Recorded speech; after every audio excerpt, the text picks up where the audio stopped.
Assalamualaikum warahmatullahi wabarakatuh. Bismillahirrahmanirrahim. Ya, mari kita lanjutkan part 2 dari curhatan sahabat kepada Rasulullah Sallallahu Alaihi Wasallam. Untuk yang belum nonton part satunya, silakan dilihat saja di channel saja Reza Pahlavi Dalimunte. Nah, itu di sana berbicara bagaimana pentingnya berteman, menghormati tamu, kemudian tata caranya itu jelas. Jadi apa yang kamu sukai bagi gitu. Nah, ini selamat mendengarkan ya. Di part 2 ini kita disuguhi curhatan sahabat tentang istrinya. Selamat mendengarkan. Lalu orang itu siapa? Al-Lakit bertanya lagi, bainana nahnu ma'a Rasulillah sallallahu alaihi wasallam julus izdafa ar-rawi. Jadi setelah kami duduk-duduk di pelataran masjid bersama Rasulullah, lewatlah penggembala ternaknya Rasulullah. Udah kebayang Pak ya? Kayak kita di kursi sana itu kan Hasan II punya tempat nongkrongnya. Duduk di sana Rasulullah bersama para sahabat, lalu lewat tukang gembalanya Nabi. Jadi walaupun Nabi dibilang miskin, punya karyawan penggembala kambing. Jadi Rasulullah itu Pak hari ini miskin, besok kaya, besoknya miskin lagi, kaya lagi besoknya gitu. Jadi untuk membuktikan bahwa karena Rasulullah itu tingkat keimanannya sudah ada di top, berarti dia hari ini tidak ada, besok kaya gitu. Jadi kehidupan Rasulullah itu begitu. Saking cepatnya itu terkabul doa, cepatnya rezeki. Allah kan bicara dalam Al-Quran, wa may yattaqillaha itu wa yarzuqhu min haitsu la yahtasib. Orang yang ketakwaannya tinggi diberi rezeki yang tidak disangka-sangka. Jadi Rasulullah itu ketakwaannya paling nomor 1. Jadi harus berlaku janji Allah Pak. Rasulullah dia gemarnya ya beri, habiskan. Karena besok sudah datang lagi gitu. Jadi kalau dibilang Rasulullah itu miskin, iya beberapa jam. Setelah itu kaya lagi. Habis itu miskin lagi, kaya lagi gitu. Nah, ini kata Lakit kepada Rasulullah, ketika kami duduk-duduk bersama Rasulullah, lewatlah penggembala ternaknya Rasulullah, ya membawa ternak, dan dia membawa anak kambing. Lalu Nabi bertanya, ada yang baru lahir? Mawalat ya fulan. Itu anak apa? Anak ternak apa yang kamu bawa? Bahimah katanya. Ya hewan kambing. Lalu Rasulullah bilang, fasbah lana makana hasad. Ya. Ahlan wa sahlan. Ya Pak. Jadi kata Rasulullah, ada yang lahir ya? Iya kata penggembalanya. Lalu dia bilang begini, sembelihkan 1 kambing. Pak, kita nyembelih kambing sekali setahun aja rasanya itu mikirnya lama juga gitu. Itu Rasulullah, penggembalanya lewat, potong 1 dengan mudahnya gitu. Makanya saya bilang Rasulullah itu hari jam sekian miskin, nanti jam kemudian kaya lagi itu. Ya. Lalu dia kemudian kata Rasulullah, la tahsibanna wa lam yakul la tahsabanna ana min ajlika zabahnaha lana ghanam mi'ata la nuridu an tazid fa iza walada ar-ra'i bahima fazabahna makana hasad. Jadi kata Rasulullah begini ke tamu yang tadi juga mungkin dia pikir tadi kan udah makan, sudah diberi juga makanan penutup. Ini mau disembelihin kambing lagi gitu kan? Kata Rasulullah, karena Rasulullah tahu dalam pikiran sahabat itu. Gini, jadi dia bilang jangan, jadi bahasa ininya jangan dikira ini kambing disembeli untuk menjamu lagi. Nah, tapi Rasulullah nggak bilang begitu. Kata Rasulullah gini, kami itu punya kebiasaan, kata Rasulullah, bahwa saya itu punya ternak 100 ekor. Jadi saya itu tidak mau ternak saya itu lebih dari 100. Jadi kalau ada yang lahir sembelih 1. Nah, gitu. Jadi artinya kan kalau ada yang lahir jadi 101 tuh, maka supaya tetap 100 sembelih 1. Nah, itu kebiasaan yang diterapkan oleh Rasulullah kepada karyawannya, yaitu penggembala ternak itu.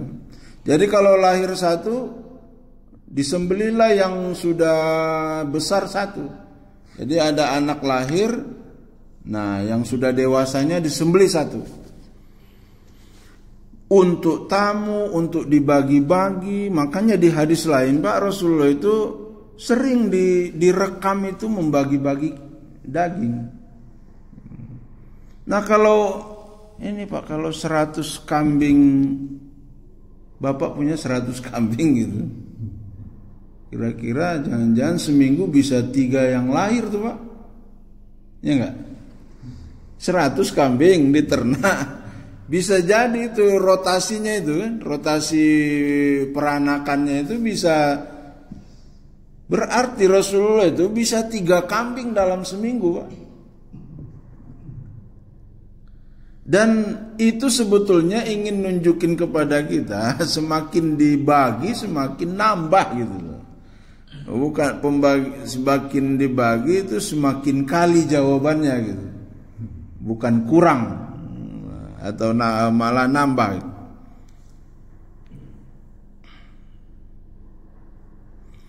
Jadi itu dia, selain apa tujuan Rasulullah menceritakan itu, menginspirasi Pak. Jadi kalau Bapak punya tamu, inspirasi dia. Makanya di hadis lain kata Rasul, izastansohaka fansohlah. Kalau ada orang yang datang kamu minta nasihat, nasihatilah. Nah, di dalam pertemuan itu perlu ada pembicaraan yang saling menginspirasi. Makanya kalau saya ada tamu tuh suka cerita. Makanya sering kalau cerita ya hadis yang saya ingat saya sebutkan saja. Nah, karena memang Rasulullah melakukannya begitu. Makanya kalau tamu datang ke rumah atau bertemu di luar, teman-teman suka betah. Karena kita bicaranya tidak ngegosip gitu. Tapi bicaranya bagaimana motivasi, bagaimana Rasulullah, bagaimana, jadi hal-hal yang positif gitu. Nah, selesai saja di situ. Jadi Rasulullah itu menceritakan, saya punya kebiasaan. Kira-kira Pak Rasulullah yang bilang dia seorang Rasul, dia seorang panutan, dan kalau ketemu juga kita sangat jatuh cinta itu. Bapak kalau ketemu Rasul pasti jatuh cinta Pak. Jatuh cintanya artinya kagum, senang.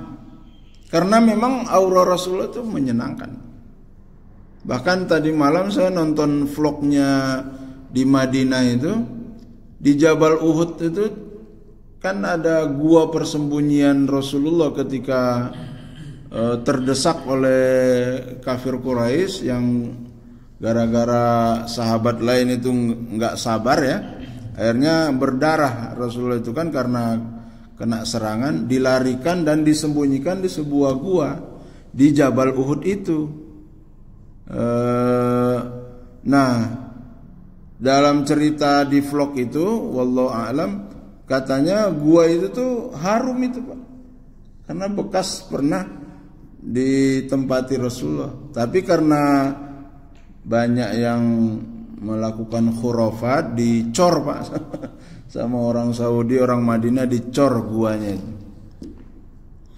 Jadi seperti itu, Rasulullah itu dia tidak melewatkan nilai-nilai positif ketika bertemu teman, bertemu tamu, bertemu siapa saja gitu.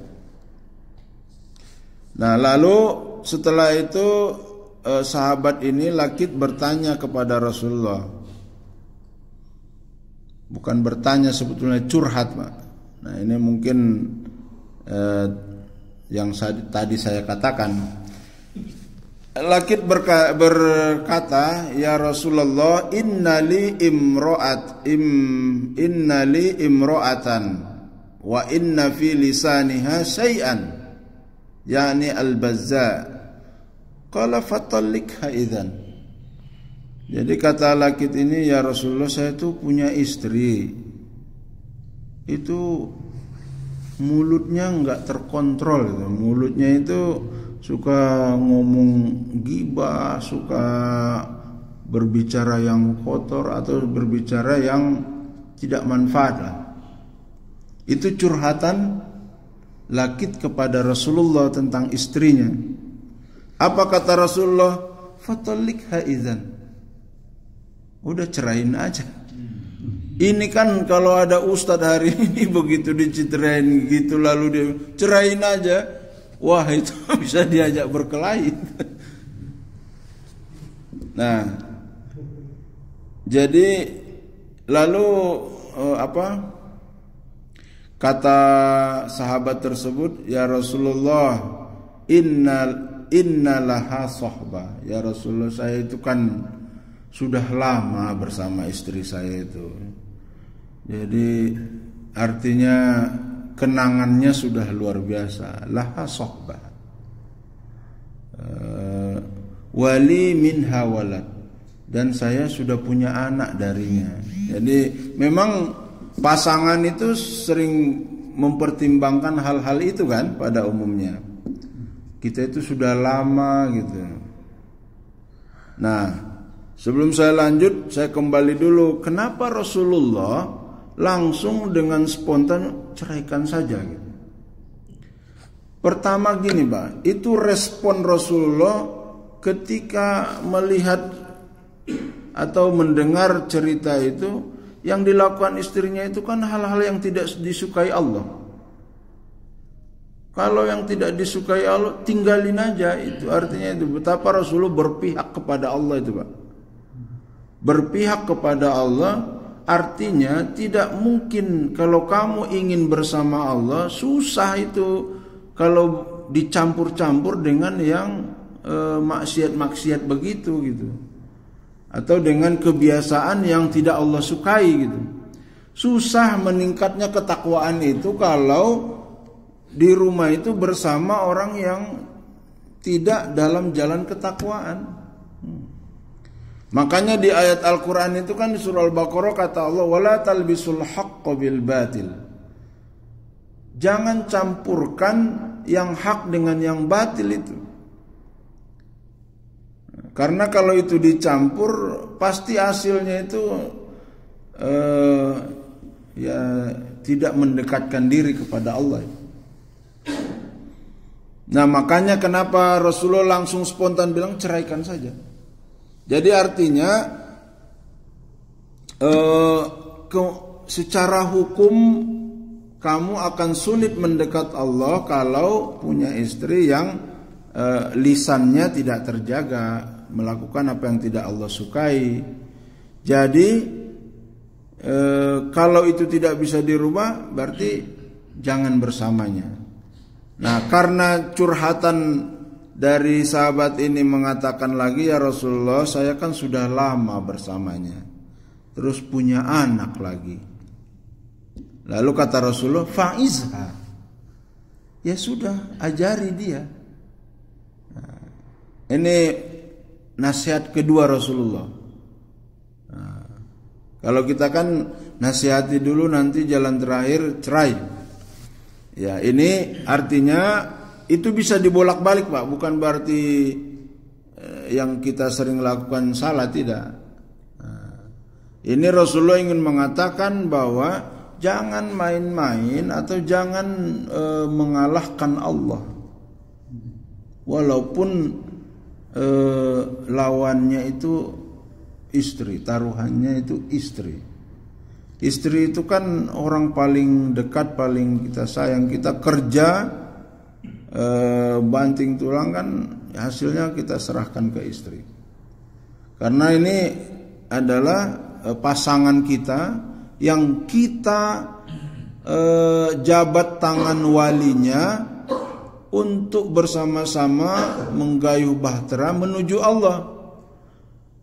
Nah, kalau dianya tidak menuju Allah ya susah gitu kan. Nah, makanya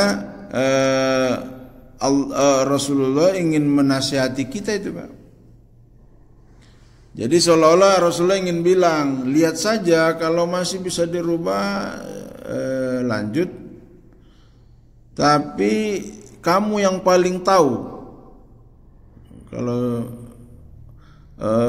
Kalau tidak bisa dirubah, maka cerai bukan lagi yang dibenci oleh Allah saat itu Pak. Jadi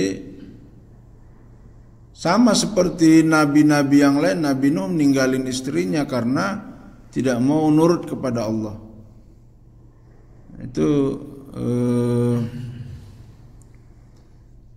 Itu yang harus dipilih. Jadi pilih Allah duluan. Makanya kalau saya dulu ketika baru nikah itu saya bilang ke istri saya itu, Pak, kamu bukan nomor satu dalam cinta saya bilang. Nomor satu itu Allah. Jadi selama kita berdua menuju Allah, maka cinta kita tetap utama, saya bilang. Tapi di saat nanti salah satu dari kita melenceng dari Allah, saat itu sudah saya pasti pilih Allah. Saya katakan itu, saya menikah 2003, Pak.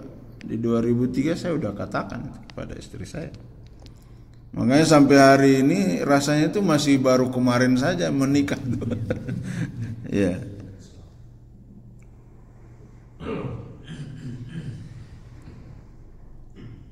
Gitu.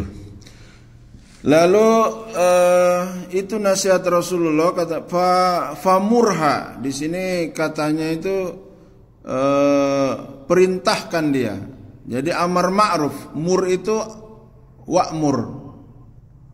Jadi lakukan amar ma'ruf nahi mungkar kepada istri. Kalau memang masih sayang, kalau masih cinta, atau mempertimbangkan anak, atau mempertimbangkan keluarga, mempertimbangkan juga persepsi masyarakat, persepsi keluarga, persepsi tetangga dan sebagainya.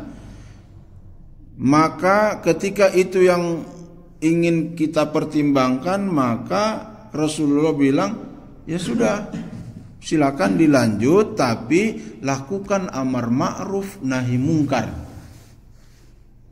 Jangan menjadikan itu bom waktu, Pak. Sayang waktu kita ini cuma sebentar di dunia ini. Lalu kita tahan-tahan, gap bertahun-tahun, akhirnya kitanya ikut maksiat gitu. Ya Bapak, kalau umpamanya dengan istri gap-gapan di rumah, lalu kebutuhan kita itu kan bicara, kebutuhan biologis juga, kebutuhan interaksi juga, kebutuhan anak dan sebagainya. Jadi kalau demi ini, demi itu, demikian. Nah, makanya kata Rasulullah itu, kalau demi-deminya ini masih bisa, maka konsekuensinya Anda disuruh amar ma'ruf nahi mungkar gitu. Amar ma'ruf nahi mungkar itu bisa dilakukan dengan dua hal. Langsung kita sendiri atau kita libatkan pihak ketiga.